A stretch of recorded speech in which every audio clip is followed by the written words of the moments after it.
Dr. Selene caught the philanthropy bug early.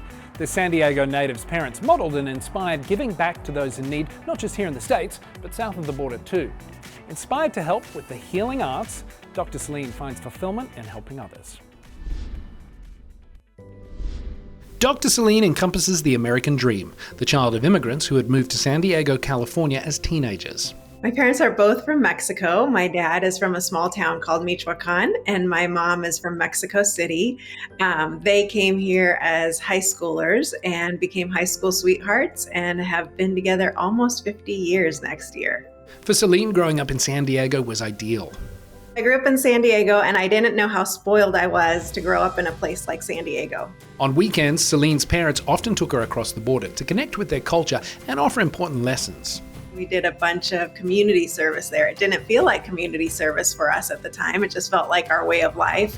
But we would help build orphanages, go take clothes over, and buy food for people who really needed it a lot more than what we were seeing in the US. It wasn't anything unique for me growing up. It was just what we did on the weekends. She may not have known the impact these trips were having, but they set her on a path that she would follow through life. So I knew really young that I wanted to be a physician, knew that I was going to expedite all of my scholastic education to try to get there as soon as possible. And so I had that goal in mind ever since I was probably about 5 years old. She graduated high school at 16 and set her sights on college. Got accepted into UC San Diego and then sped through that. After graduating college, Selene went to UC San Francisco for medical school and completed her residency at UC Davis.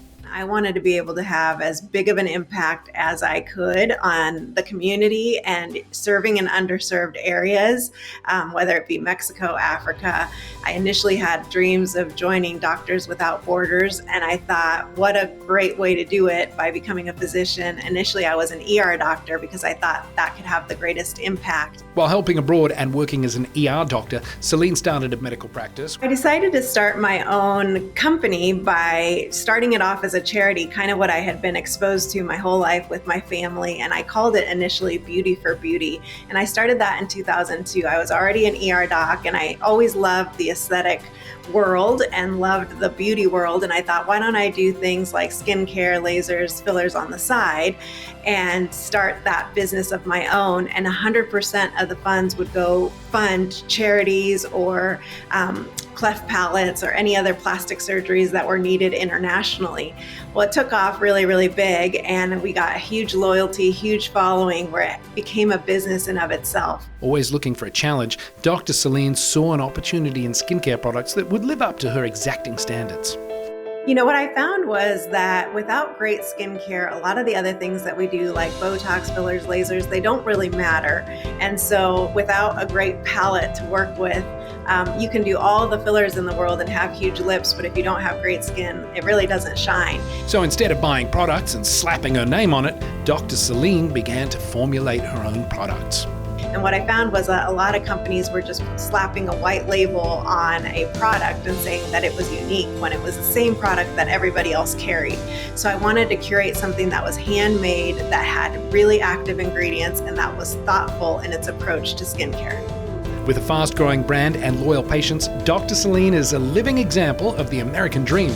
Despite all of her hard work, she credits one key ingredient for her success: her mum and dad. I feel incredibly privileged for the opportunities that I've had, and I really like to stay humble in that. And as much as they say that they're super proud of me or that I deserve it, I, at the end of the day, just feel super humbled that I've had this opportunity. Giving back has never looked better.